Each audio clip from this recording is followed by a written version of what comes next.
Hello, and welcome to a special episode of Full Time presented by Amazon Business. My name is Tamerra Griffin, and today we are taking a little trip across the pond.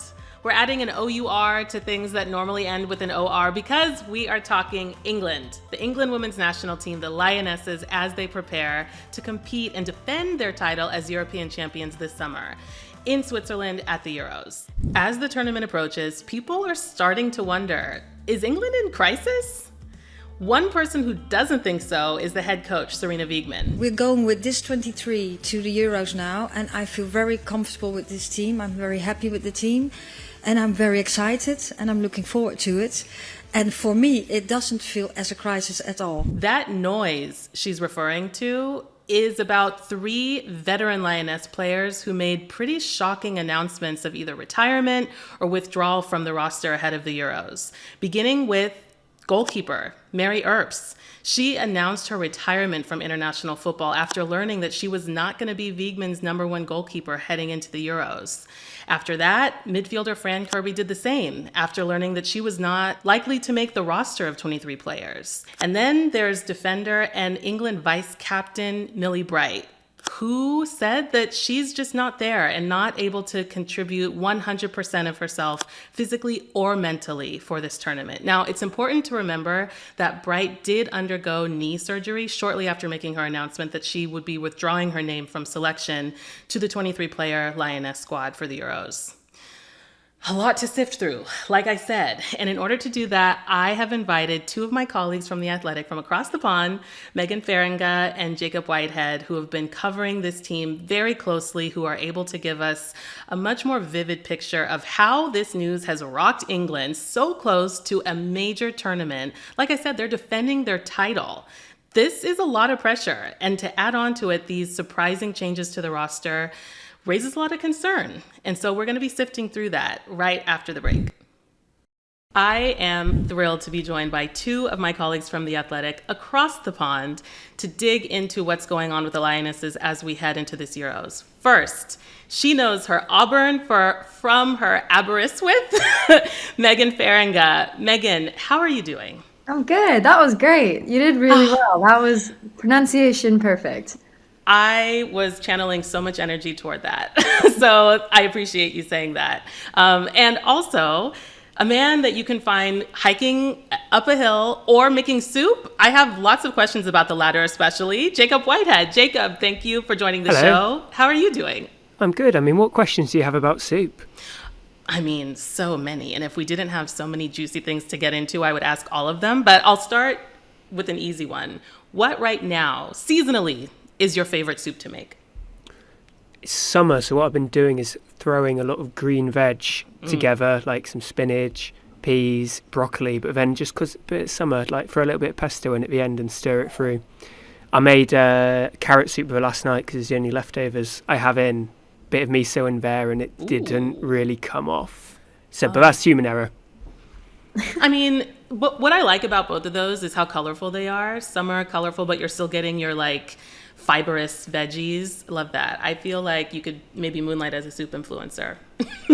All right, but before we get too deep into soups or pronunciations of towns, let's talk Lionesses, you guys. But before we get to the Euros now, I think it's worth taking a step back a little bit and figuring out how we got here. So as a quick recap, England are the reigning European champions. They beat Germany 2-1 in extra time at Wembley in 2022.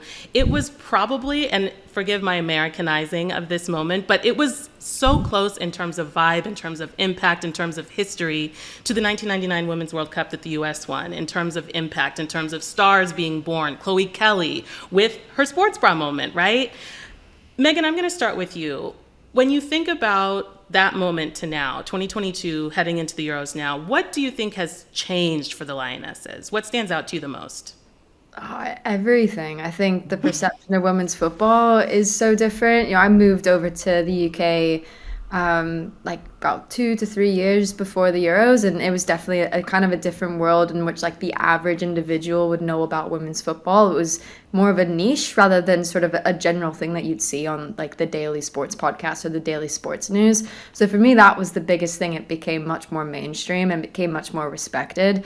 And then equally, you know, it sounds like one of those stories that just genuinely cannot be true, but I remember the day after the final, I was walking around Cardiff because I lived in Cardiff at the time, and there was a little field out by the park where I used to run, and this little girl was trying to do this little back heel flick thing, kind of like Alessia Russo had done, and it was just that moment where you're like, okay, yeah, this is sort of how this actually does happen, like a butterfly flap, and then this whole thing starts to occur. And yeah, so when you look back to it, it can feel like 2022 is a million miles away, and yet that moment is what led to sort of this expedited evolution of women's football over here.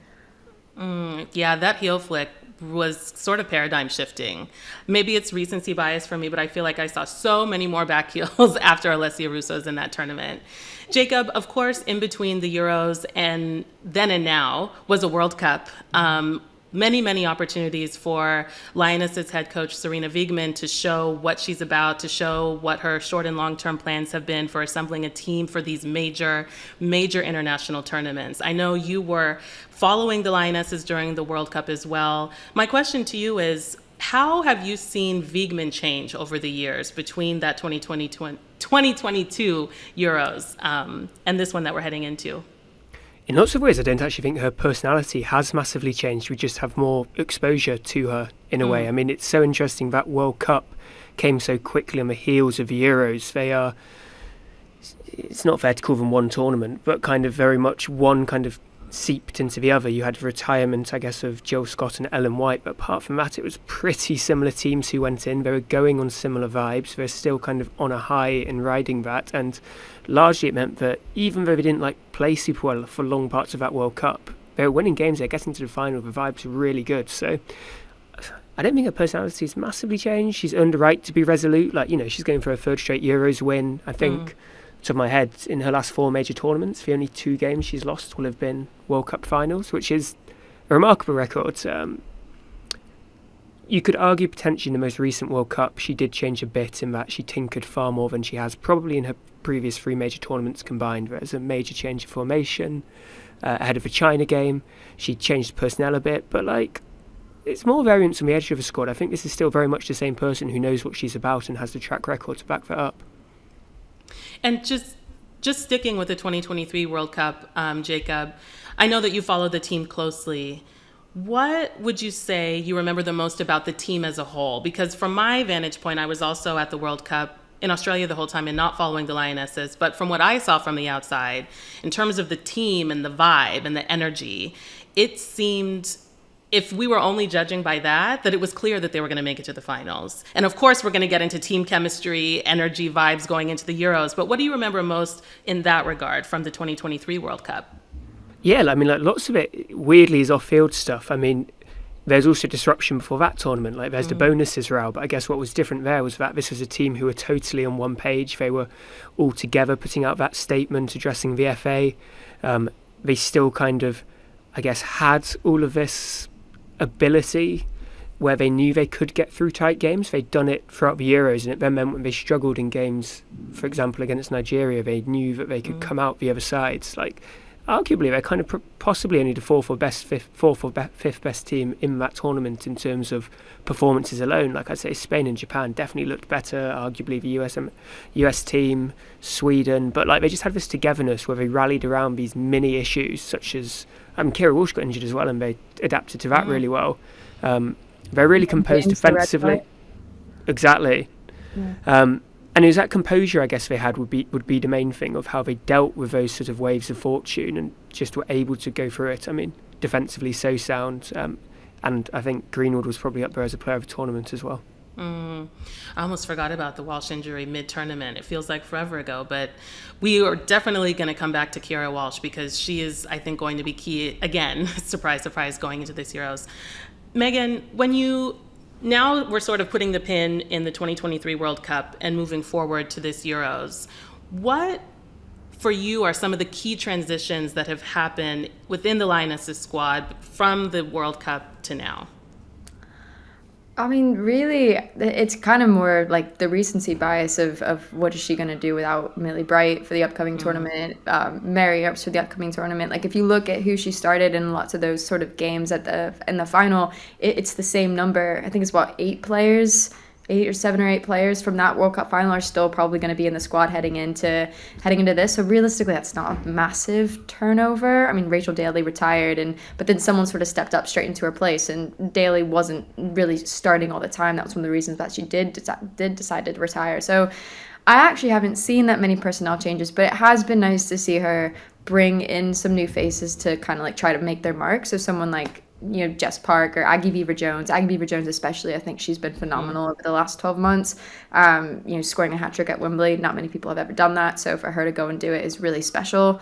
So I think someone like her is going to be able to step up really well at this World Cup. But again, it goes back to just kind of the ethos of Wiegman. She doesn't change the core, like she doesn't really change like the center of it, if you will, but she might sort of rotate things around it to make sure that suddenly when she does have to change the center, it's not too chaotic, it's not too crazy. I think it's quite interesting that in many ways this team, it's always tempting to call a team transitional when they've come off the back of a lot of success, but I don't actually think this team is at all. If you look at the age profile, so many of the players in this team right now are in their primes, and if you go back to the Euros winning squad, you have far more players who are coming towards the end of their careers or who are right at the start of it. And you know, if you're looking at this on kind of an age profiles alone, this team is very much coming into its own, even if results over the last year or two haven't necessarily felt like they've been reflecting that. And you had a really insightful analysis, which I encourage you all to read at The Athletic, Jacob, sort of building on that point. And what I was most intrigued by within that argument was how, given the sort of resistance to change, we can say, that Wiegman employs once we're in tournament mode, it sort of means that the other players who get called up, who will probably likely expect to be spending more time on the bench than getting minutes on the pitch, you can sort of imagine that Wiegman is approaching that selection more by the players' willingness to be flexible, players' willingness to follow direction. Within that sort of selection process or strategy, are there any other personnel changes to this Lionesses squad heading into the Euros that are sort of standing out for you, in addition to the ones that Megan's mentioned? Yeah, exactly. I mean, like, I went... In preparation for this, I went back and looked at the England team and the bench during the knockout stages of the World Cup, and the names you have there as the replacement options, so many of them are now completely out of this side, whether it's Zellum, Laura Coombs, Jordan Nobbs, Beth England, and now it's an entirely new group. And I wonder if some of that's due to the idea that, you know, we know Wiegman doesn't like to rotate her squad that much, and are you happy sitting on the bench 2 consecutive tournaments in a row? Like, that's mentally pretty taxing. Is that the point where you want to have the younger, hungry players over the elements of experience? And I think that's probably what she's come down on as well. I mean, like, this is just Wiegman's 3rd major tournament in a row. Stuff starts to become samey as just a natural byproduct of a length of time in charge. And so if she wants to twist, it's much less of a risk to twist in those areas of the squad than to change a core who, yeah, as we mentioned earlier, are kind of much more plugged in and in tune. And I certainly do appreciate the very delicate balance of experience, specifically big tournament experience from a leadership perspective, from the perspective of what they can contribute on the field. I'm thinking about super subs, which, if we are thinking about the Champions League final, I think players like Beth Mead have made an incredible argument for their ability to enter a game and make a huge difference.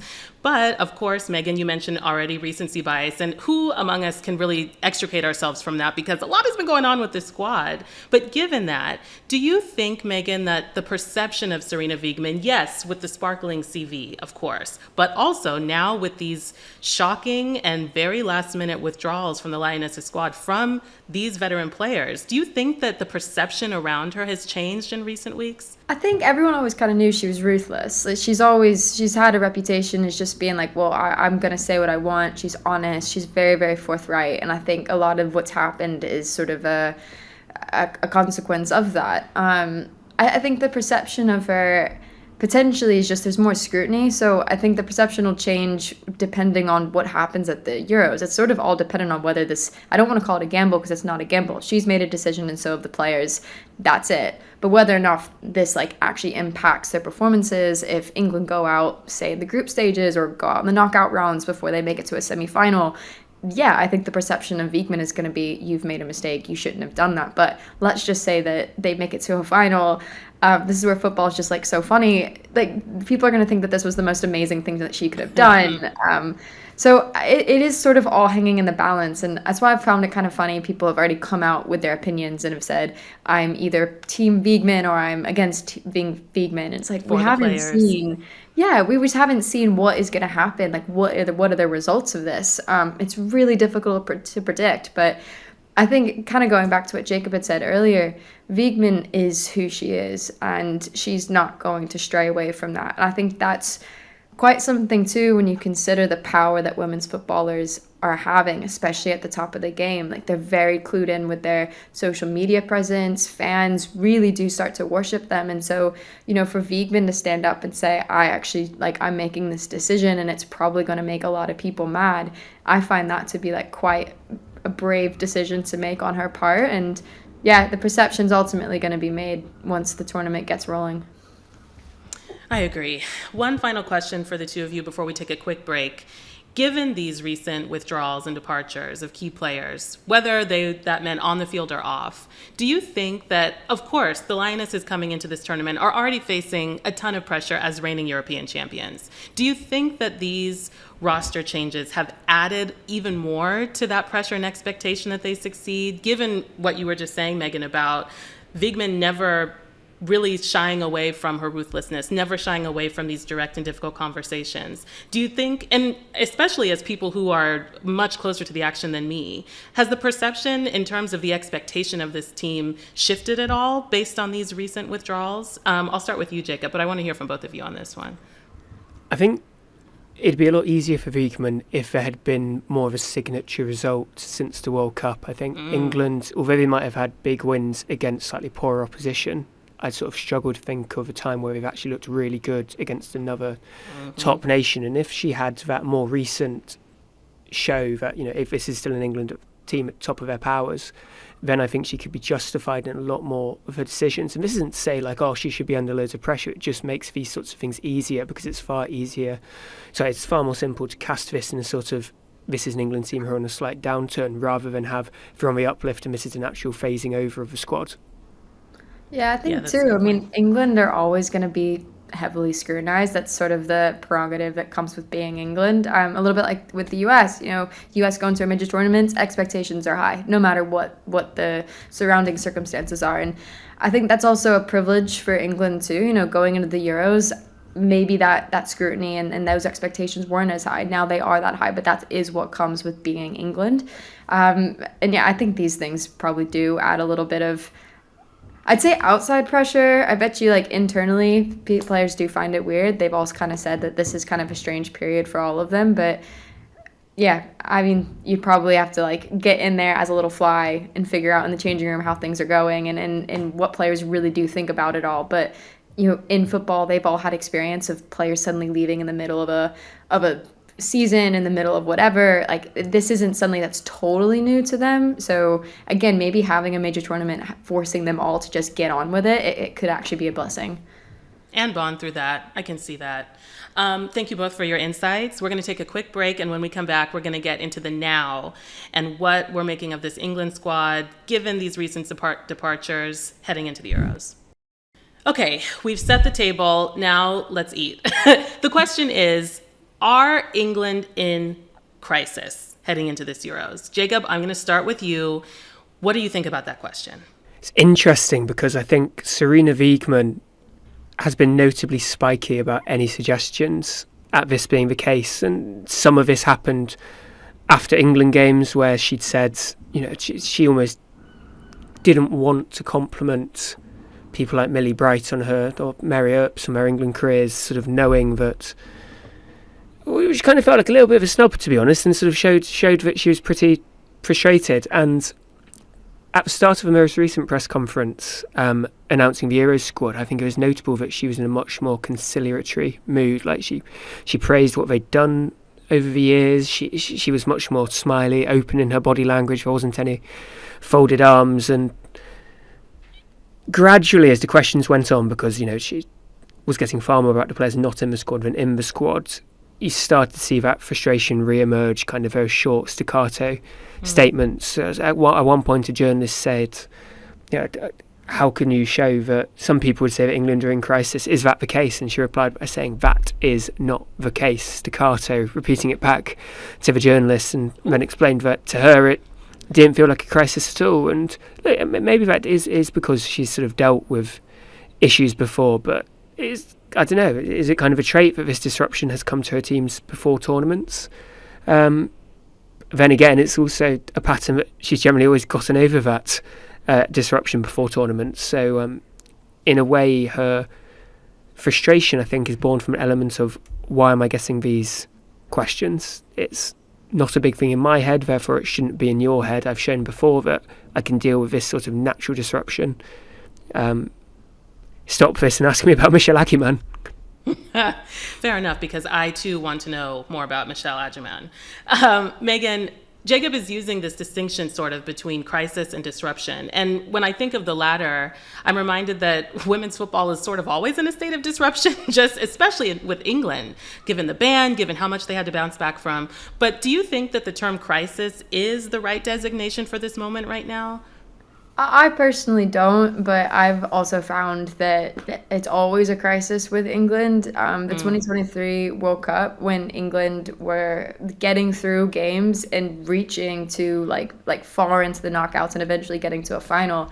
At the time, I wasn't with The Athletic. I was working for a different newspaper, and every headline, every piece I had to write had to be something like England crisis, England crisis, England, like, because that's what just gets people going. And I find that whenever I'm covering England, there's always some sort of like negative take to it. I don't know why that is. Maybe it's because it's just like people are just ready for some sort of heartbreak, so they're preparing themselves subconsciously for that. But I find there's always a crisis going on within the England squad. So I personally don't think this is the case. I think it is like quite significant that these three players have all decided to leave when they have. It's clear that like the rest of the squads were not ready for that information, and neither was Wiegman. But equally, like we've kind of talked about, this is a really good squad. It's got really, really good depth, and I actually think Wiegman's done a really good job to prepare the people who are going to step up and fill those spaces, which a lot of times when you consider very, very big nations,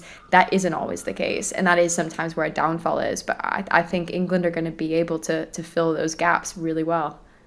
I think we're also, without going too industry nerdy, there's reasons why.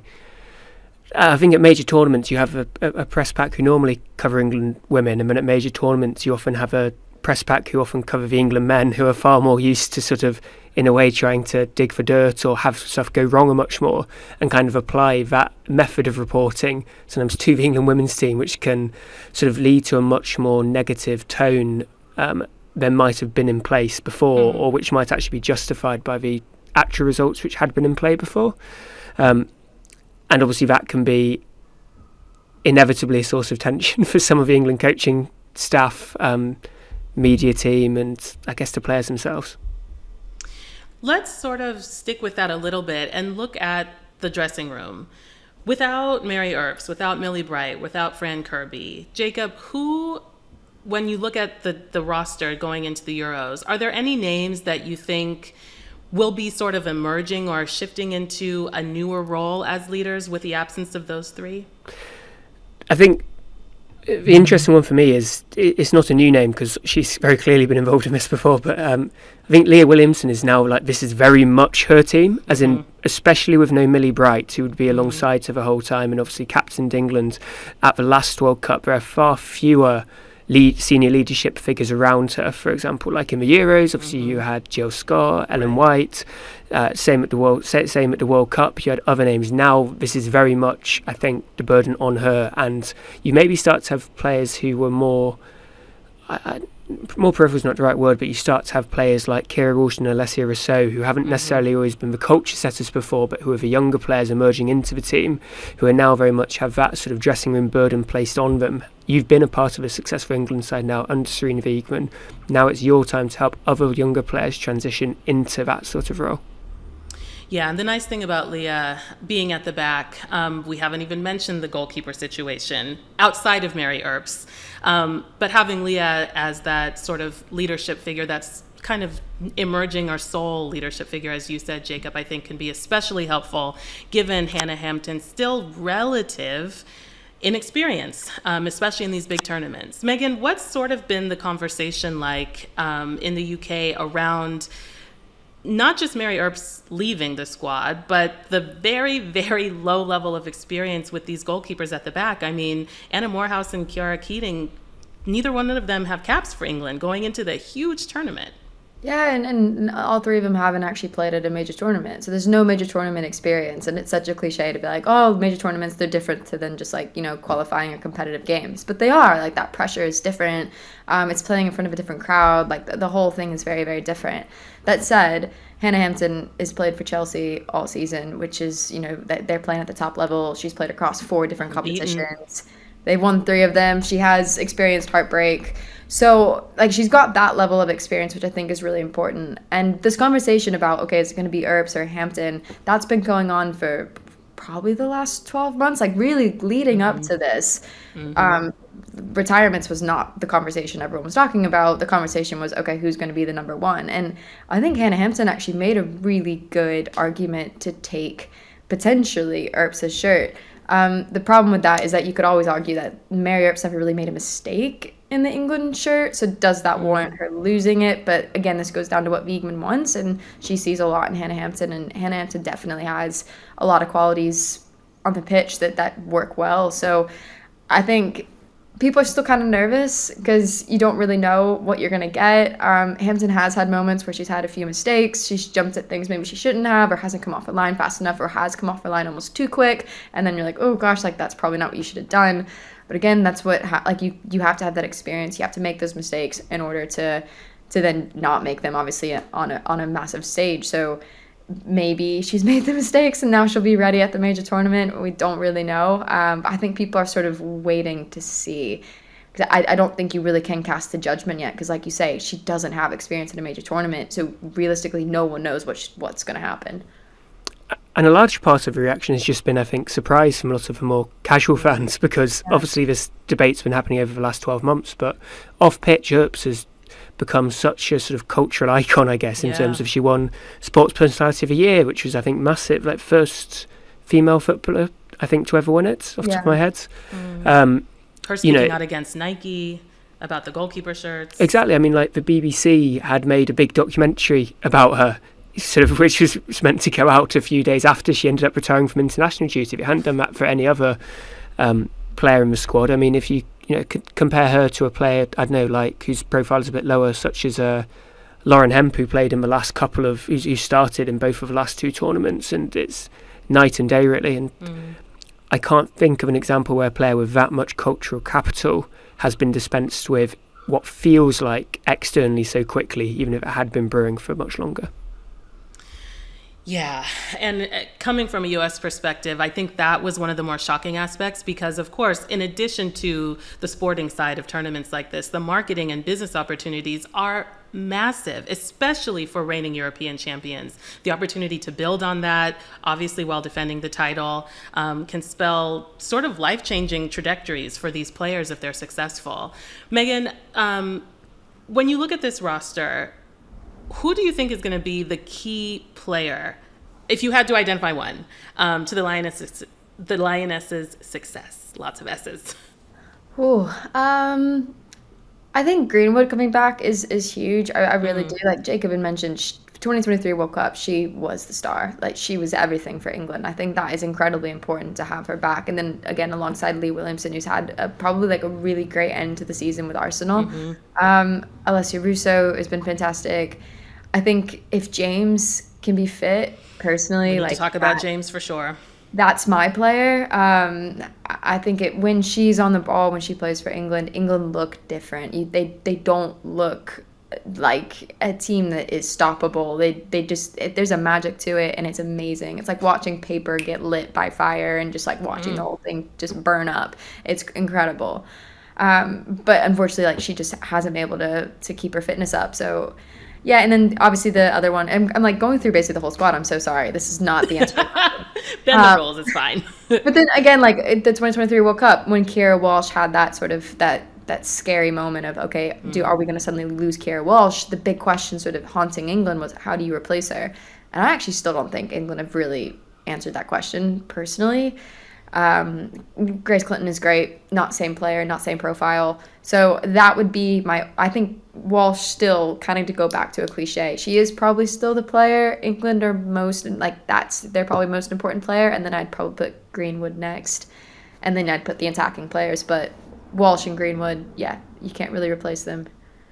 Yeah, Walsh was my pick. And Jacob, you had written about this as well, and it sort of, calls to mind this philosophical question of what makes a player most key.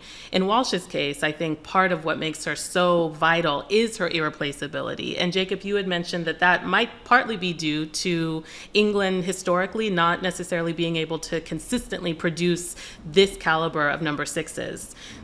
Are there concerns there when it comes to what all is going to be placed on Walsh's shoulders heading into this tournament for you? I think it probably is. I mean, Wiegman talks about wanting to go too deep for every position, which I think she largely has apart from Walsh. And the reason why England don't produce many number six is much as, I guess, far more of a wider philosophical question about how England coaches youth football and their focus on technical ability versus physical ability. And Walsh is such an example of technicality, which England traditionally haven't done that well, and I think probably even more. They're starting to definitely change it on the men's side, but I don't know if it's possibly lagging behind a little bit on the women's side as sort of get more and more competitive.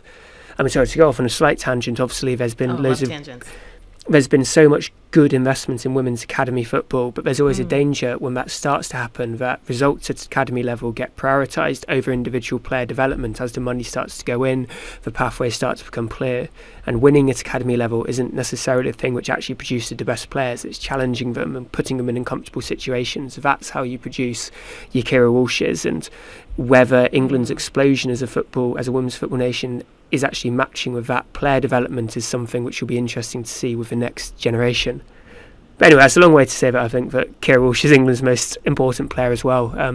It's interesting actually going through the two sides, or even the three sides of England's last major tournament, because I do actually think that there is more attacking depth in terms of options off the bench at this tournament, possibly than there have been in the last two. I mean, definitely. Also in terms of different profiles as well. So yeah, while they might be lighter in midfield, I do think in a way it doesn't, maybe Lauren James aside, it doesn't really matter too much if they start out wide. I don't think personally, kind of. So there's benefits as well to this squad. Yeah, when I was picking my ideal 23 for England, I suddenly looked down and I was like, why do I have 13 attacking players like that? You can't bring that many players on the plane. It's like when you see the end of the season teams and they're just so just messed up because you just know someone's just thrown in all their fun attacking players. That was my England 23s. But I agree with you, Jacob. It's definitely been the depth there is much better than I think it has been. And I do think that looking at England's first game in this tournament against France on July 5th, that's a team sort of with the similar strength at the front, but a little bit more porous in their defense. So when I think about that game and what could possibly happen, I see potentially a high-scoring one, sort of like that 5-4, was it, England against Germany late last year, which was chaotic.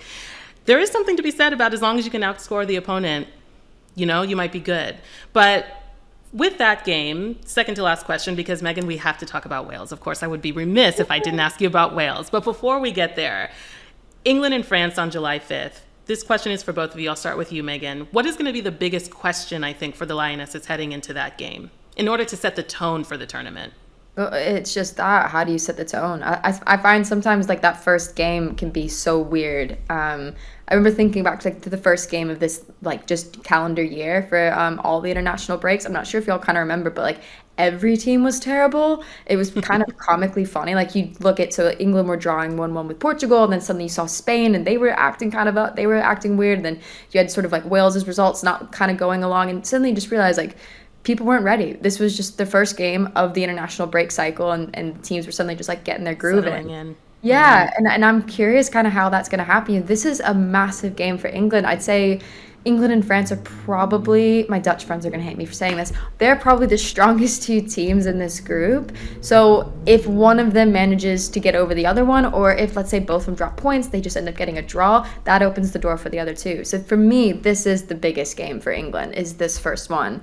Not just, like I said, for setting the tone, but also just, like, for points. If you lose to France, you're looking potentially at a runners-up spot, and you have to be perfect for the next two games. They're really hitting the ground running. Jacob, what about you?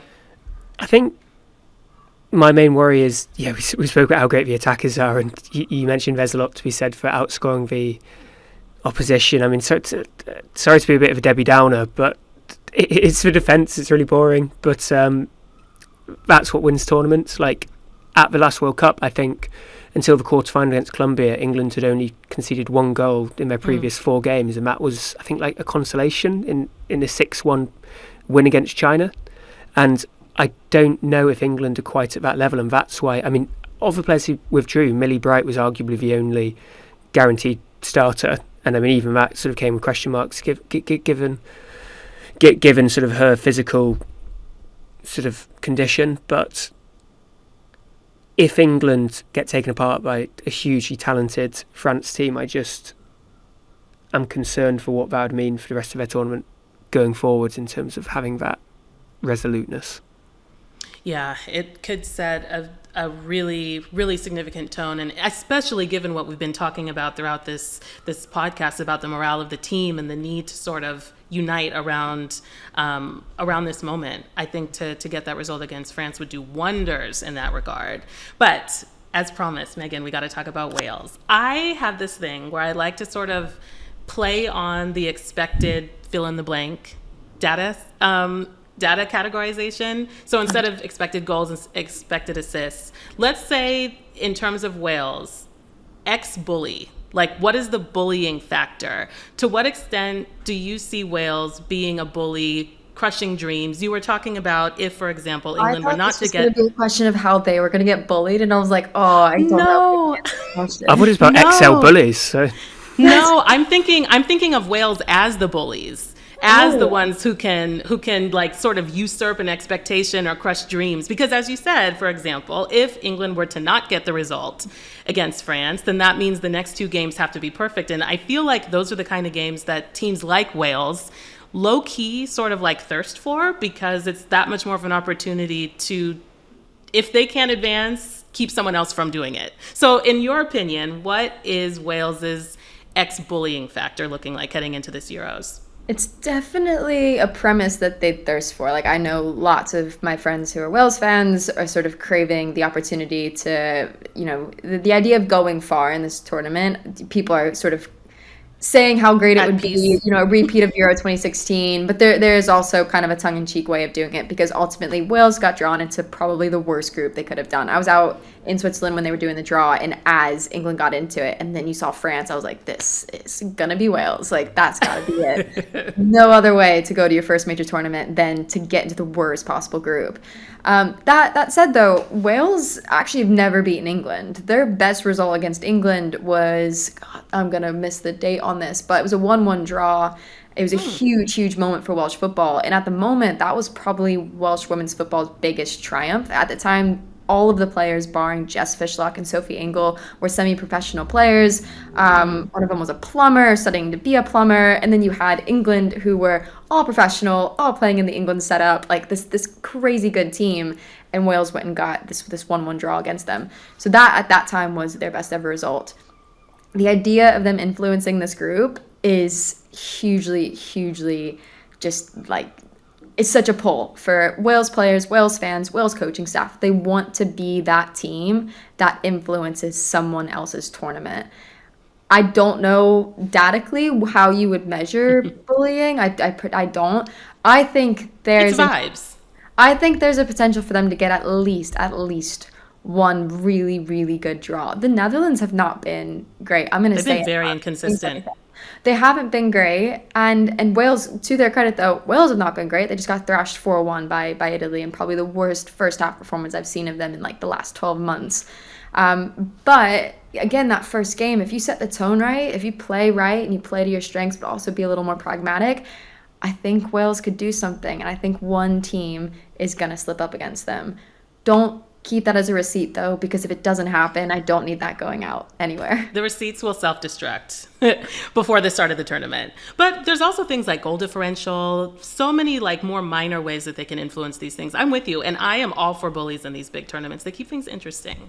Yeah. Jacob, Megan, this has been a pleasure, a real pleasure. Thank you both so much for joining me. I know that you are both super busy heading into this tournament, and hopefully we'll be able to chat again sometime because we're just getting warmed up. But appreciate you both stopping by the show. Well, thanks, Tamerra.